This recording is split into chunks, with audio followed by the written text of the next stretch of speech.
Hey everyone, this is Dr. Nabia Kelly with Tea Time with Dr. Kelly. Thank you for joining us today. We are on an amazing journey preparing for our podcast. Do me a favor before we even go into the episodes.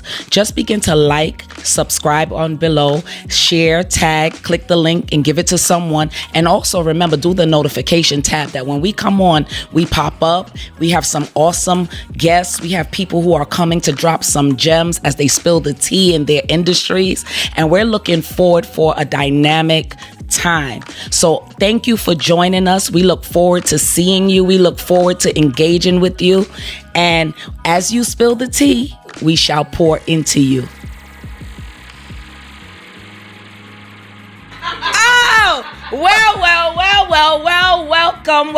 Welcome. It is wedding season, people. I am Dr. Kelly. Welcome to Tea Time with Dr. Kelly, where you spill the tea and we pour back into you. We have awesome guests coming in, and we want to bless you like never before. This is a beautiful season. This is a time to rejoice. This is a time to celebrate. This is a time to get that white dress, those pumps, get all of that stuff. So today will be a monumental day for us as we are stepping into a season of, blessings, a season of increase, a season of abundance. Amen. Good.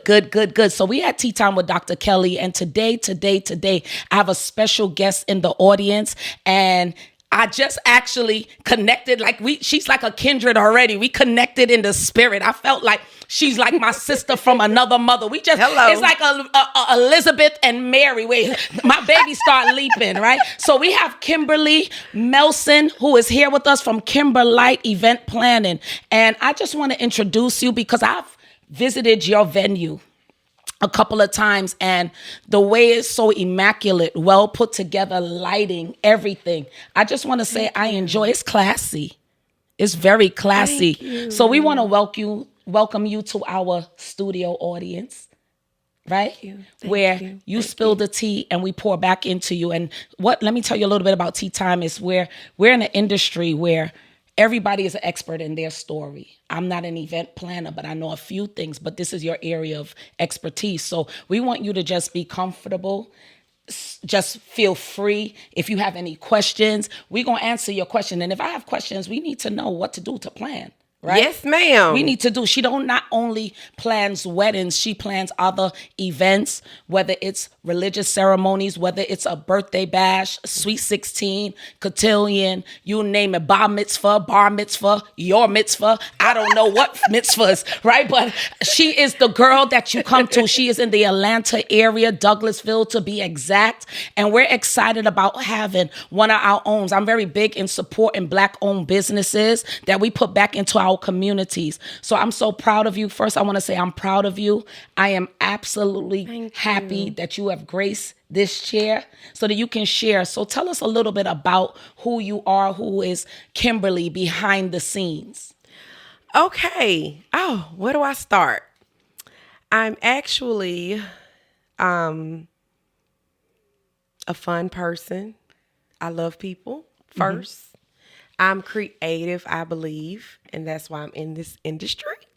So, because you are looking cute. I tried, but not as cute as you. But it's okay. I didn't get the memo, obviously. But all that to say, yes, I'm just a regular girl on the block. I enjoy event decorating mostly. I actually found my passion. I started out as far as being a business owner. Now, I don't think I was striving to shoot to being a business owner per se, but when I was in college, I was trying to start businesses. In fact, I started too. I was selling shoes. Okay. And I think jewelry or something, mostly shoes. I was always trying to figure out a way to have my own business and income coming in because I just didn't feel the need to just work for someone while, getting a degree. But all that to say, I did not know I was going to end up here. When I was a young child, I was always creative, sewing things, designing things, creating things, arts and crafts and all that good stuff. But sewing didn't stick. I knew how to do it a little bit, but sewing didn't stick. But Because I sewed as well. I used to cut the your pattern, clothes, sew, and everything. Yes, when Blossom was out. Yes. I was making Blossom hats and the pants, all that stuff. But what inspired you to becoming an event planner? I was a bridezilla, actually. A what? A bridezilla. And my very first wedding back in the day, I actually planned my own wedding, and it was a beautiful venue. It actually is an imitation of what I have now, my venue today. Okay. So I was planning my wedding, and the event space was just beautiful. And it was draped in the curtains. That's what I kept searching for as a bride. Almost about 13, 14 years ago. Wow. So I was just searching for this particular space. I just wanted drapes everywhere. And so like the flowing curtains. The flowing curtains. Like, okay. Yes, the nice chandeliers, the pretty floors. I didn't want carpet or anything. And I just kept digging and digging and digging, and I found the space. It was in Alpharetta. Luxury Lounge and Lighting. I don't know if he still exists as a venue. I think he rents and everything. So shout out to that particular event space. Anyhow, I duplicated that event space with their permission and guidance. And I just put it in a different location, which is in Douglasville. And when I did that, it was just the love and the way it made me feel and planning, and I wanted to do that for someone else and make it perfect. And so I said, you know what, let me give this a try. So my mom actually was interested in opening up an event space, and I was interested in just decorating. And so along down the line, we just decided to combine our dreams and passions, and I found the event space. But actually, I got into the event decorating situation or business because I was decorating about 10 years ago. I was frustrated with going to different event spaces, and it wasn't, the carpet was, not the best, and the walls were not the best. And then the lighting. It's just, I couldn't be creative and bring my clients' vision to life without spending all of their money, because you had to make the space look nice first, and then you have to decorate the space. So I got frustrated with that. Just hauling decor in a U-Haul truck. People don't understand what event decorators or designers go through. The process it takes. People don't understand that 95% of our job is labor. The vision can come there, but it's labor. Just imagine, a lot of times when they're charging a $2,000 production fee, it's because they have to load their vehicle or U-Haul truck or their own designer truck with decor. They have to unload it when they get to the facility. Yes. When the event is over at 11 and 12 at night, they have to load it back up again. Then they have to break, and break it back down again when they unload it and take the truck back. So it's a lot of work. It's unloads and unloads. And reloads. It is tedious because I've seen a lot of things behind the scenes because I plan events. And sometimes you don't get to enjoy the events when you're planning it. Right. Because of all the work and preparation. So I would hire somebody to come in, but you can't enjoy your own event sometime because you're meticulous about details. Exactly. And you got to get out by a certain time, So when you created your own venue, what are some trends that you are seeing as we're in wedding season? Because I have a friend, married by Roxy. We went to seminary school, and it's just weird how she got into event planning. She became a military chaplain. Really? But she also had a creative side of her. And now she's marrying people all over doing high-end events. So when I look at her stuff and I look at all the work that you all do, what are some trends that you are seeing, in the industry? What's happening now? Because before we used to see a lot of balloons. Before we used to see a lot of flowers and garlands. And, just what are some trends that we are seeing and where we're going to experience in this season? Let me think. So, first of all, invitations are becoming digital. Yes. I love it.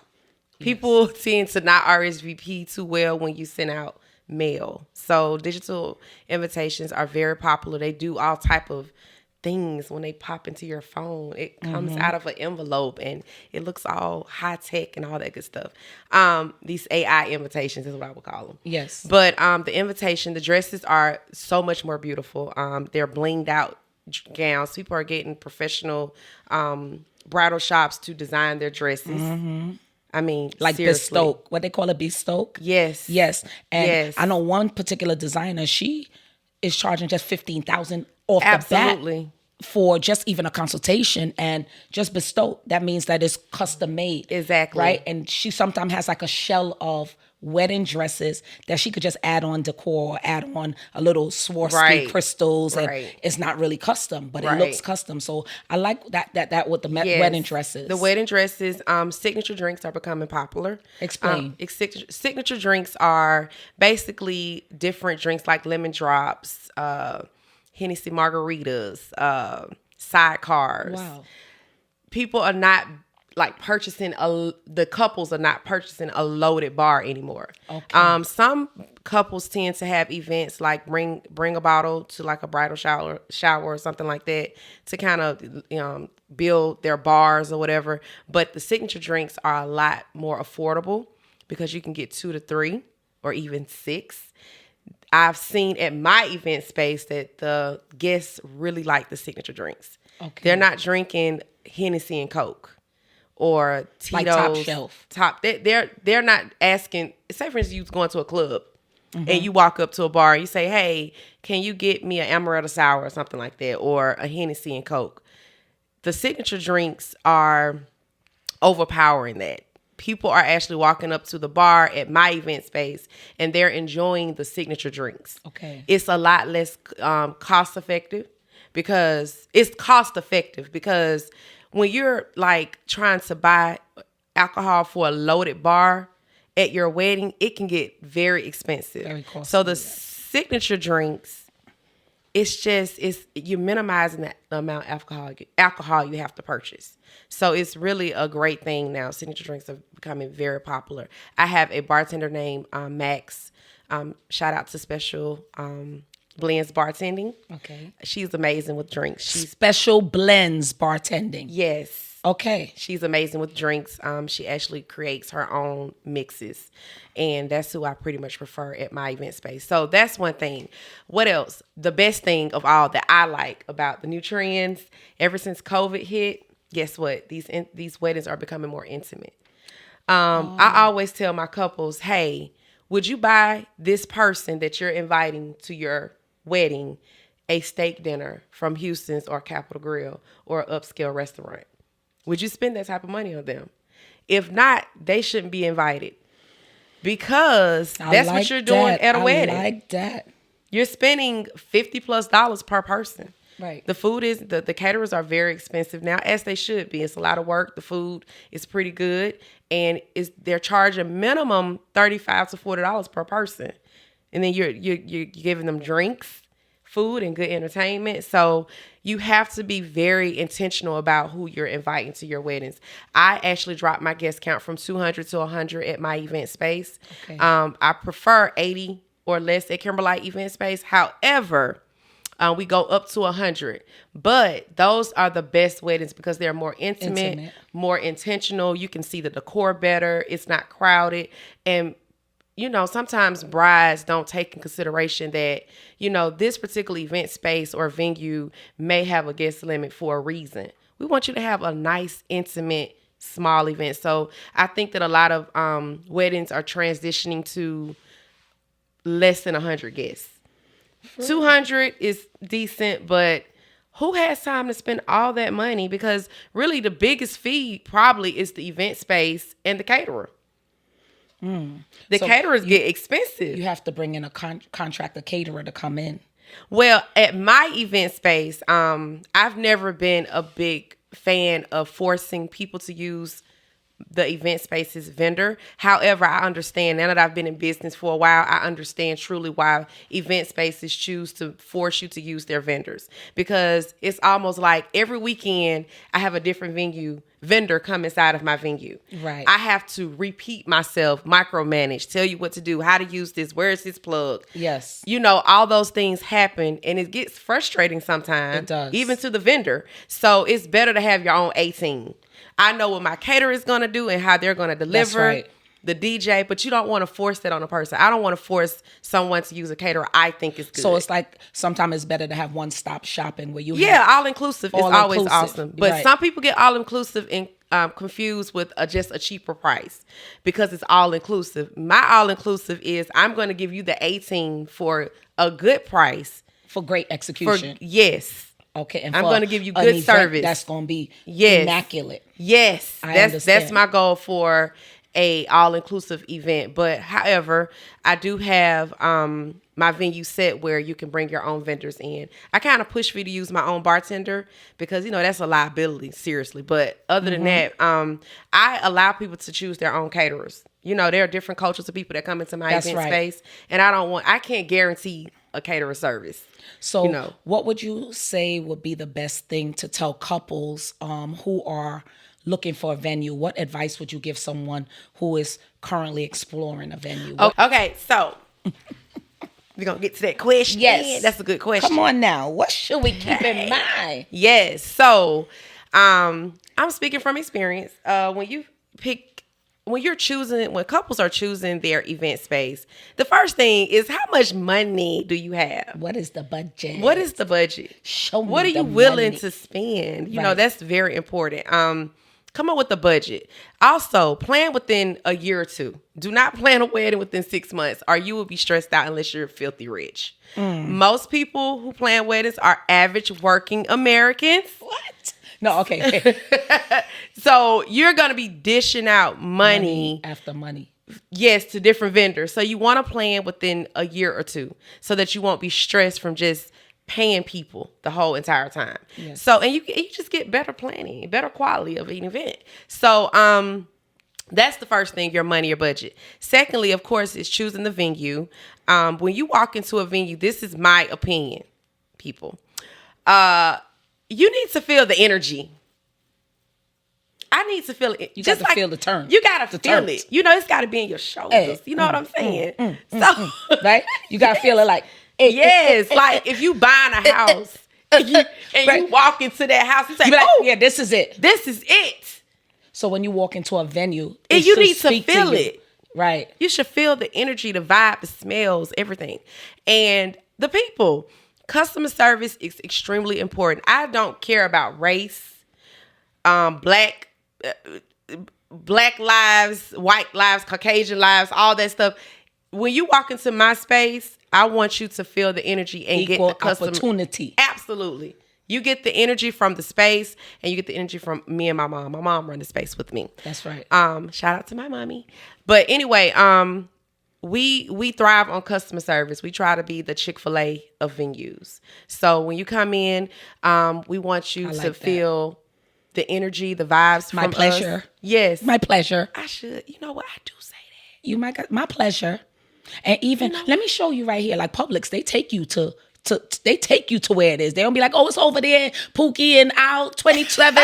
They be Publix is okay. Come, let me show you. Right. Chick-fil-A, my pleasure. Yes. Will that be all, ma'am? Can I have a name for your order? We're real. We are actually like that. But we've learned to be very personable and down to earth. So say like for me, I'm coming in. Mm-hmm. And I like a good venue now. I could size it up already looking at it. I'm like, this could be done, that could be done. And I come and meet with you. What will be your first thing? Let's sit down with the consultation. Well, the first thing, the question you just asked me before, the things that matter is the atmosphere, the customer service, the energy you feel from the venue owners or who's ever running that facility. And then your vision. I always ask my clients, first of all, the logistics of the space needs to be correct. I was going into that logistics and balance. If it makes sense to you. Some brides may choose a facility that has two spaces where you have the reception in one space, the ceremony in the other space. Mm-hmm. And then it just depends on what you're looking for. So the logistics matter when you walk into an event space. The guest count is extremely important. Yes. That's one of the first questions you should ask before you probably even visit the venue. Right. Because how many you could accommodate. Yes, that's very important. So, but when you come inside and once you've seen the space and toured my space, we always ask, have you tried other spaces? Because when you book us, we want you to be sure that this is the space for you. I do before you have a choose question first. for you, Kim, if that's okay, Kim. Can I Yeah. call you Kim? Yes, All right. So Kim, let me ask you. I do. You know, when you have venue, you have like people come in. Mm-hmm. Do you have like a minimum? So say like in certain banquet halls and everything, you have like 100 to 200, but you have to guarantee them 100. Yes, 100 for my Okay. space. All right. We prefer 80 or less, but 100 is fine. And if you don't meet that 80, they still responsible for the 80 to 100. Let's say, for example, Yeah, it's just the guest count stops at 100. I have Okay. weddings that are 60 count. because some 75 venues will count. charge a person even if the people don't show up. Oh, no. We just charge 2 set fees for a wedding. Okay. All right. Yeah, so, and we actually include decorations too. Oh, Yeah, I do that because I just want, I am, likes that. so it's not that okay, so how do I answer this question? I'm very controlling and particular about the logistics of how everything run. Me too. So in Me order, too. It got to be excellent. It's got to be great. It got to be great. I'm not perfect, but I'm not I perfect, need to be. but it got to be nice Yes. and on and popping, not Yes. no ghetto looking stuff. You feel me? I'm let me dap you on that one because when you go certain places, and I'm like, who done did this? This is Romper Room. You remember Romper Room? I don't know if y'all probably remember Romper Room, but I understand that.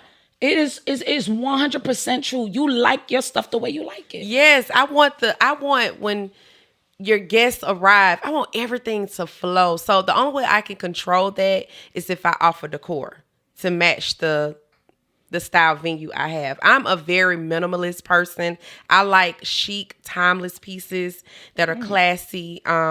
If you're coming to me for an Atlanta wedding with all the really gaudy, huge, oversized flower arrangements and the gold chair, that is beautiful, but I'm more of a classy, timeless pieces, like chic, like dainty. Yes. So I like to do the decorations. I like that. I feel that. So the decorations can match the venue. So it just helps for me to be sure that my client can walk in and walk out. It's a walk in, walk out experience. If you use my space for your wedding, I'll allow you to change the decor.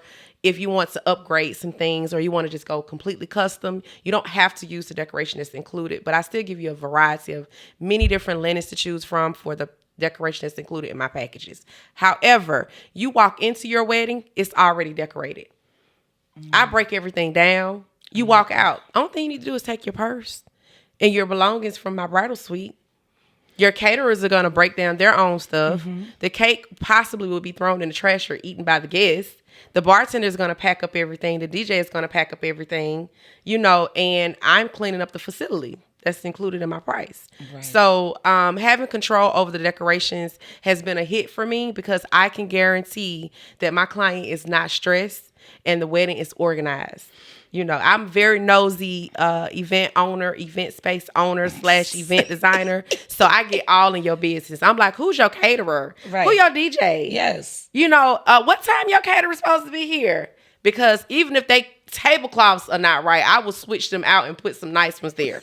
Because it needs to flow. It has to be some cohesiveness. Because if you come into the event space and you're just a guest, you're going to blame everything on Kimberlite Event Space. If the macaroni cheese is bad, they go to Google and say, Kimberlite is beautiful, but the macaroni cheese Kimberlite provided was terrible. Yes. It tastes like vinegar. That's what someone left on a Google review. I'm like, yes. I'm like, ma'am, I'm sorry for your experience. Thank you for the compliment, but we only provide the venue space, the chairs, the tables, and the decorations. We don't have anything to do with the vendors. In fact, you can choose your own vendors. But everybody think they mac and cheese tastes good. Everybody, that's important though. Mac and cheese is very important. Very important, but not everybody don't taste good now. No, you're right. You got to use that cheese that just stretch. Hey, yeah.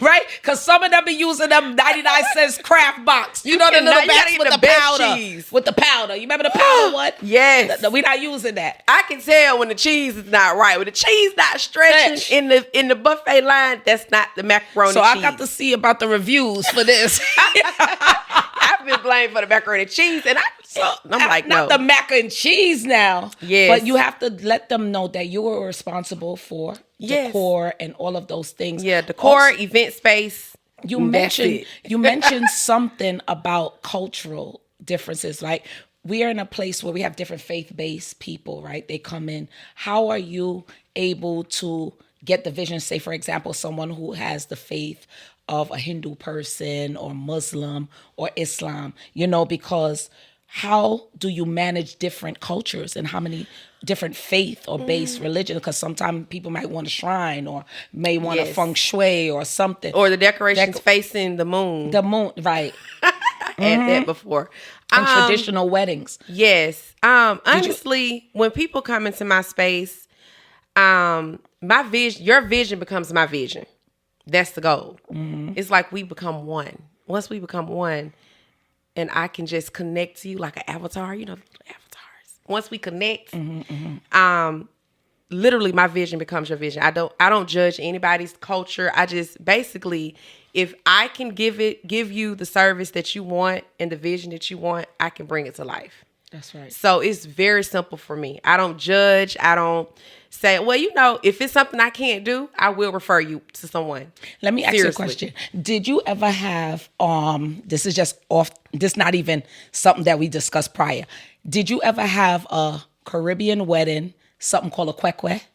No, but I've had several Caribbean weddings. Do you know what a kwekwe is? No, what is it? I'm going to give you some tea. Right? We're going to spill the tea. A kwekwe is a folklore kind of tradition in some of the Caribbean. So what happens is it's like a party that you have, but they hide the bride. No. And the groom-to-be has to come to the wife's to-be family. Right? And they have drums, they have percussions, and where is the bride? Where is the bride? I need to know who the bride is, but he has to go through the family first. So the family is protecting the bride. And he has to bring a bride prize.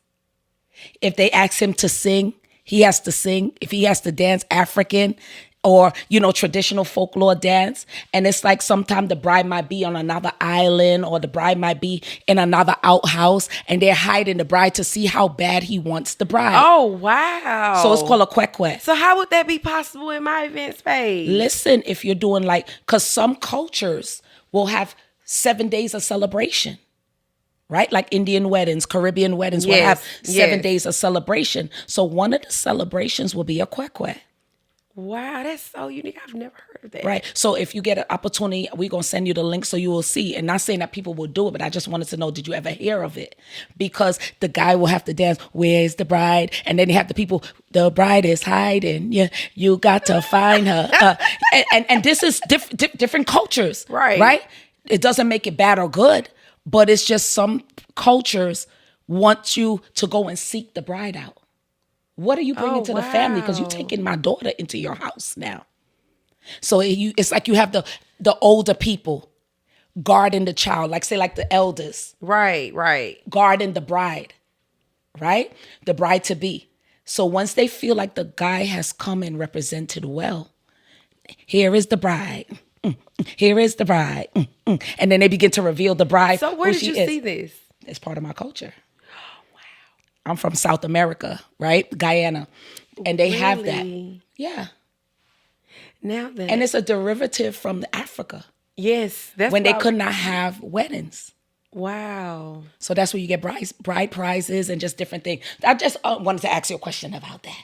So guess what? Yeah. When a Caribbean bride comes in my space, I'm going to ask them if they want a kwekwe. Yeah, we're going to figure that out and see.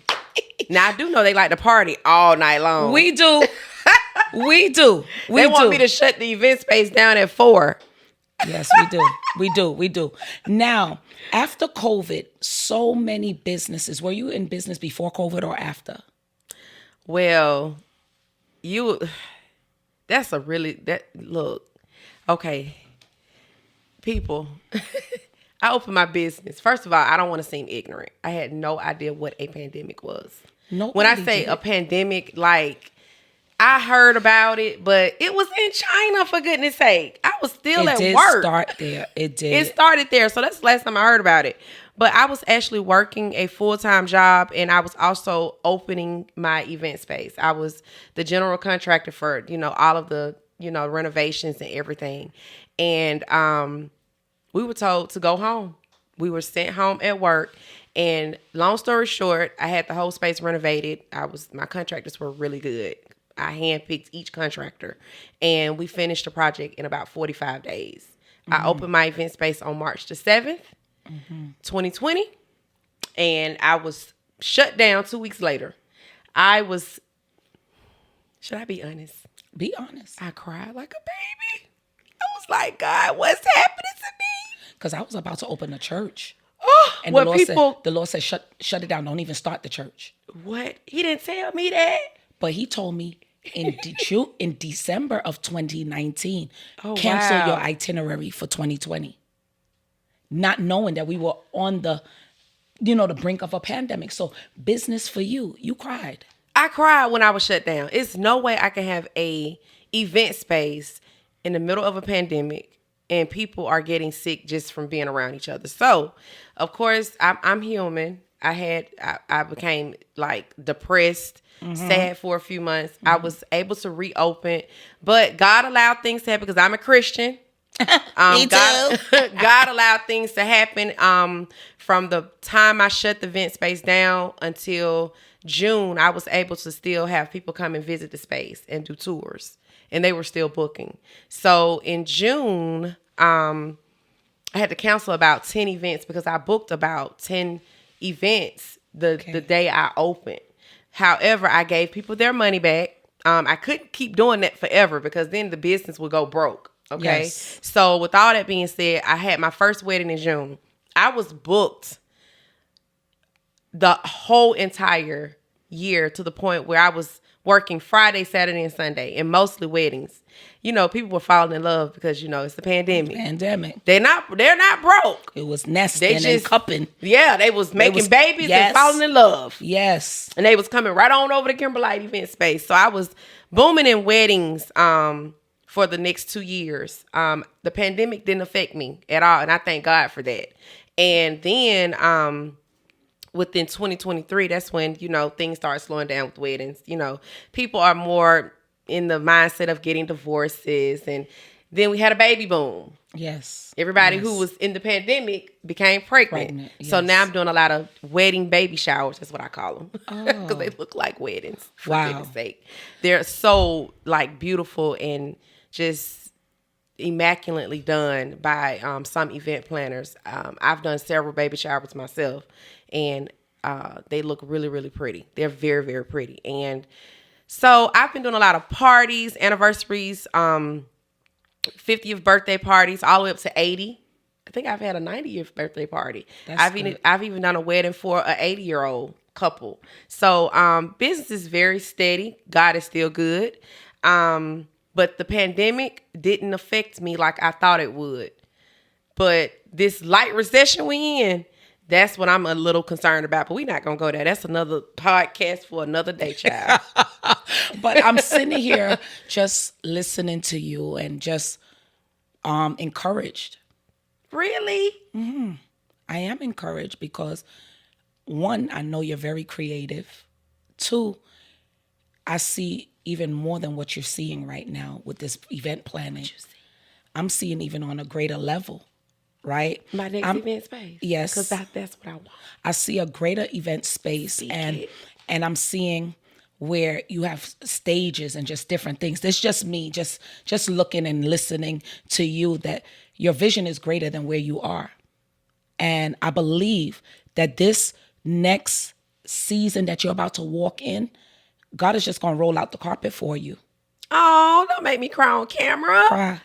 Listen, He's going to roll out the carpet for you. And this is impromptu. And this is one of the things I love about Tea Time with Dr. Kelly, that you never know where you're going to get an encouraging word. Right. So God is going to give you that team that's going to go, because you already know how to do it. You did the plowing already.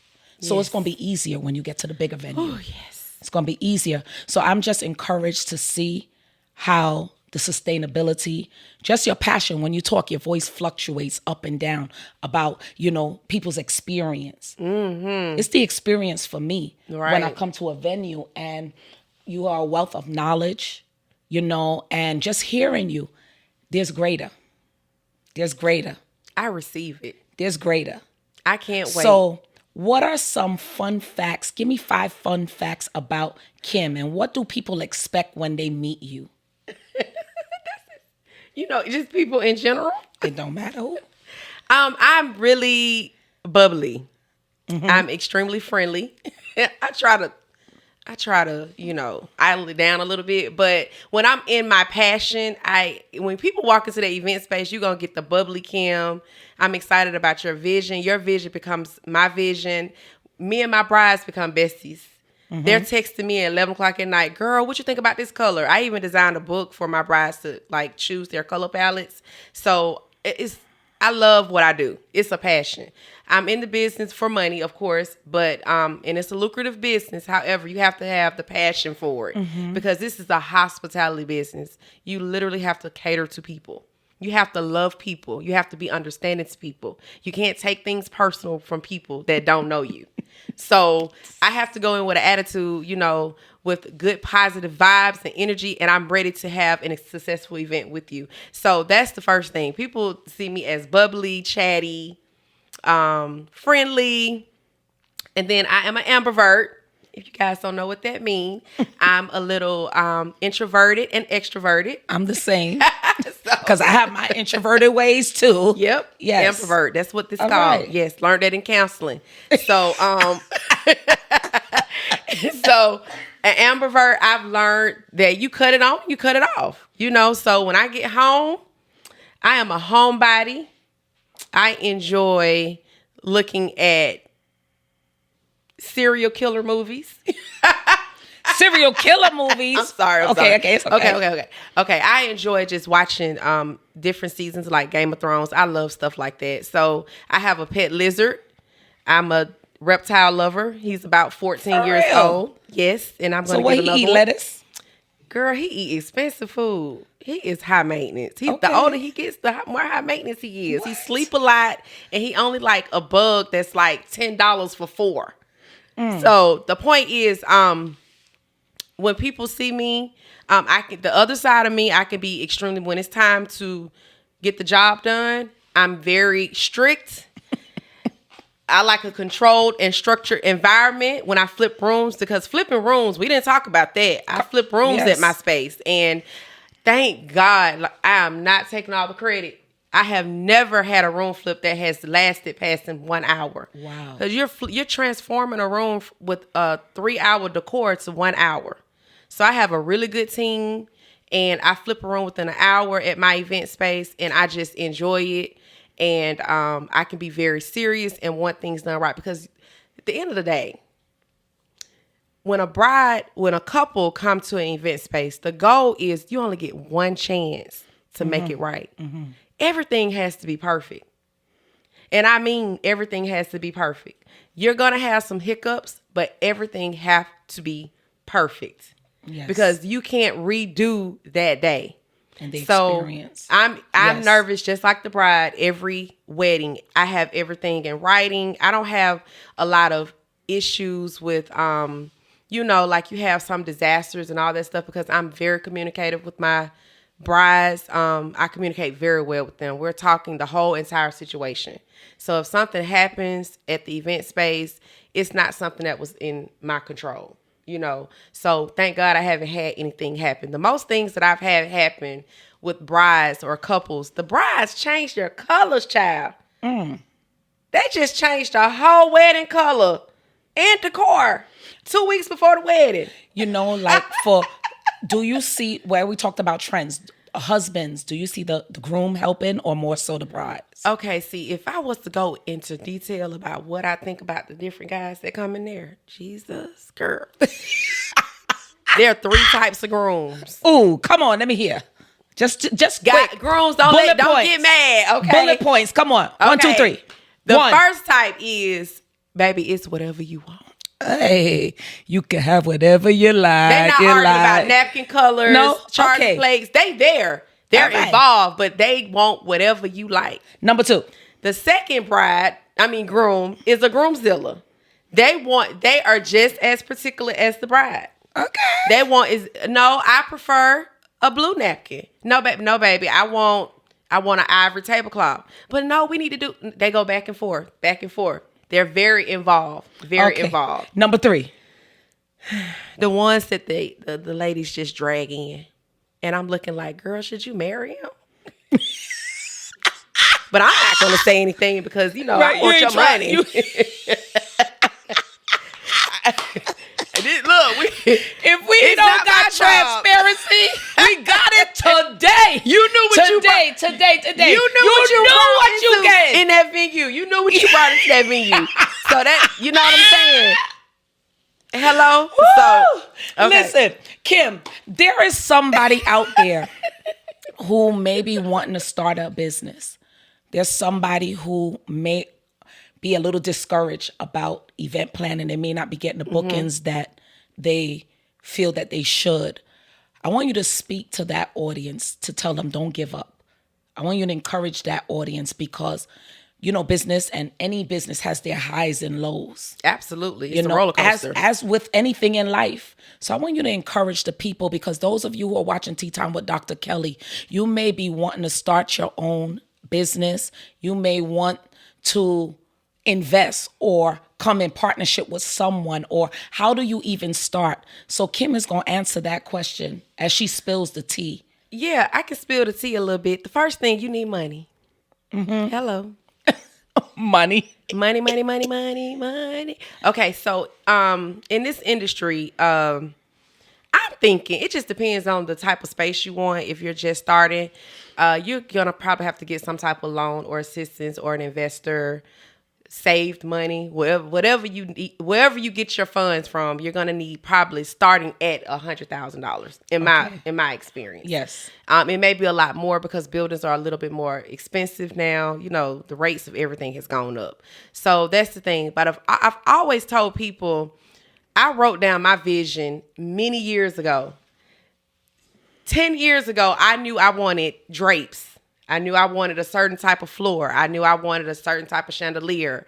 I knew what type of space I wanted. So I'm a person, if you are an event planner or you have those skills, you will write down everything you want. I wrote down everything I wanted because I don't want to get too with the vision. I don't want to get too spiritual, but you got to have your tools ready. So I always pretended like I already had $200,000 in the bank. So I would go look at buildings and I would literally be just walking around saying, okay, so if I wanted to add a restroom over there, could I do that? Could I, rearrange the space and do that and do some upgrades, and had $10 in my bank account. But I was speaking it into existence. That's I was training and learning what to look for when you try to open up event space, because parking is important. The restrooms, how many restrooms you have. It's so many things that go into getting the perfect event space. It's almost like finding the perfect man. He may not do everything right, but he done 80% right. Yeah, that's what the venue got to do. It's got to be given the most important things. Write down your vision. Just write down your vision. And you never know what person God will put into your life to help you with that vision. I never knew in a million years that I would have an event space and a standalone building. My vision was way smaller, to be honest. Wow. And I cried a lot because I was turned down a lot trying to open up a business space as a Black woman. I don't like to use it as an excuse, but that's the real thing. I'm a Black female trying to open up what people consider a glorified club. That's what a venue is. So it was very difficult finding locations because a lot of people that own these buildings are not us. So you have to get over that hurdle first. Yes. So renting was not, I had decided that either I can rent or purchase. I don't suggest anyone buy a building straight out. That's just my advice.